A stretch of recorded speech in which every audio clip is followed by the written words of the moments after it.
warm sun rose over the sands on October the 7th, 2023 by the Israeli-Gaza border. Whilst revellers danced in the dawn light at the Nova festival just a few kilometres away, engines roared as heavily armed militants crashed through the barriers of the fences that shutter millions of people inside the open-air prison known as the Gaza Strip.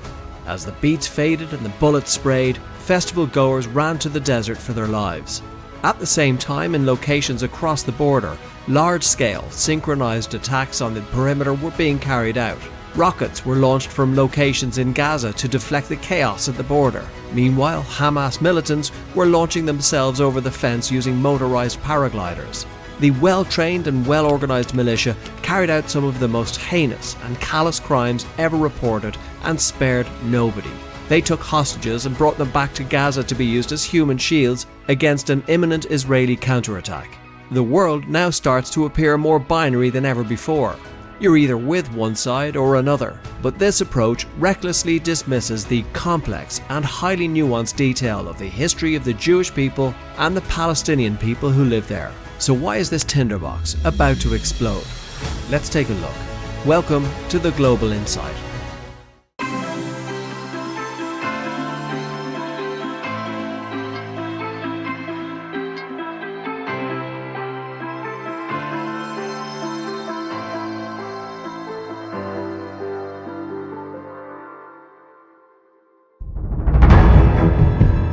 The Israeli-Palestinian conflict is a long-standing and deeply complex issue that has shaped the Middle East for over a century.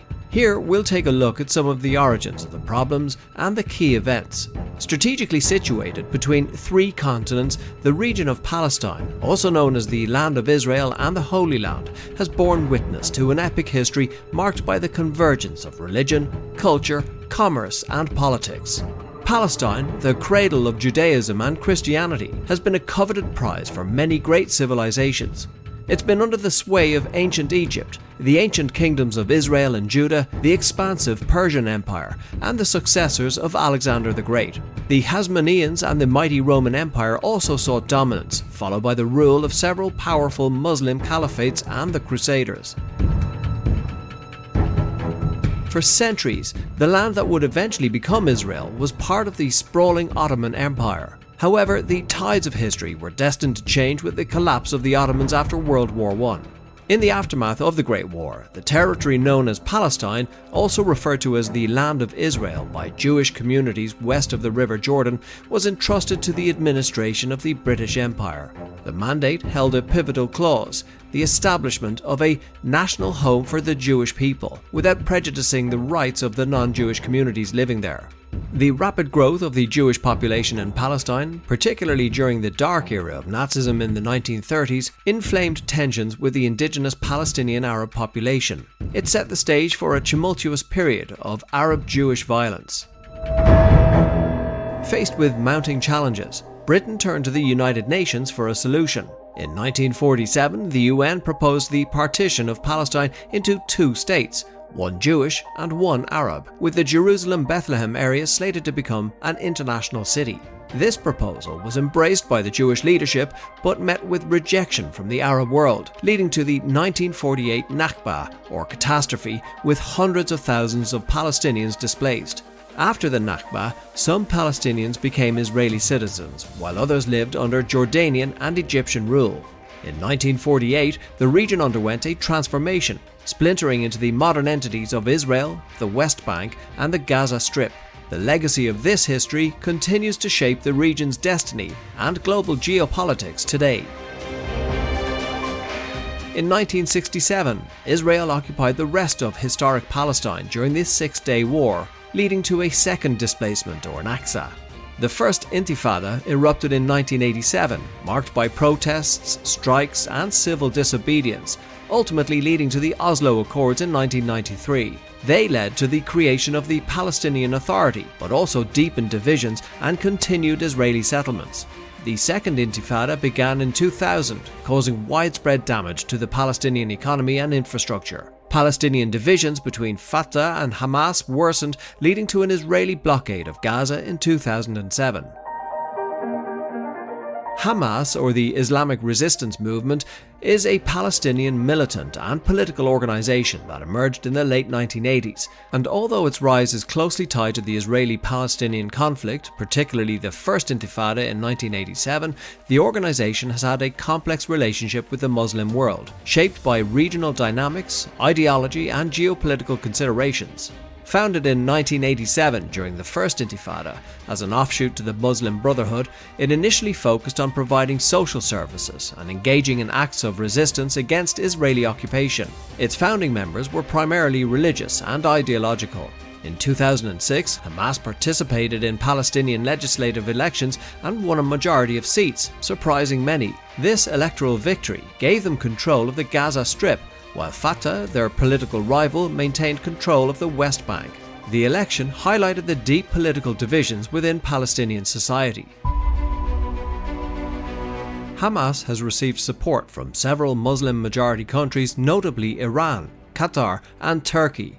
Iran has been a significant source of financial and military support for Hamas. Qatar has provided financial aid and diplomatic support, and Turkey has offered political backing. These countries see Hamas as a legitimate resistance movement against Israeli occupation.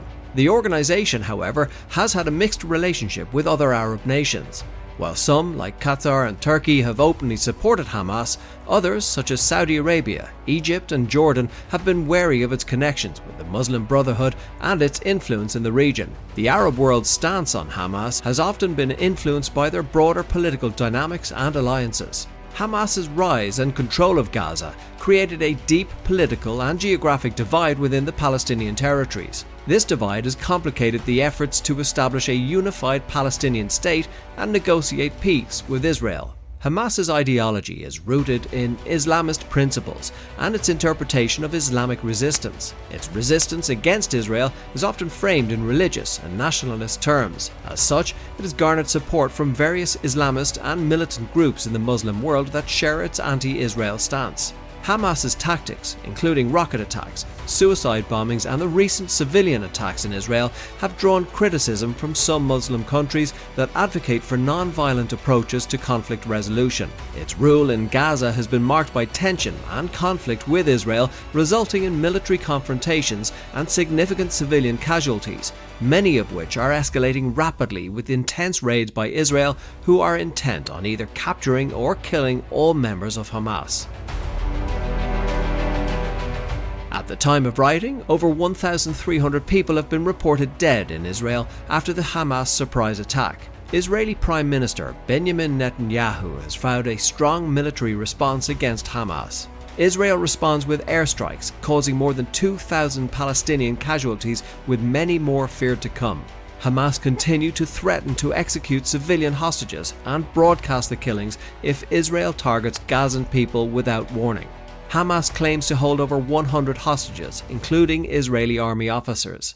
US President Joe Biden confirmed that at least 11 Americans were killed in the Hamas attacks, with the possibility of more American hostages.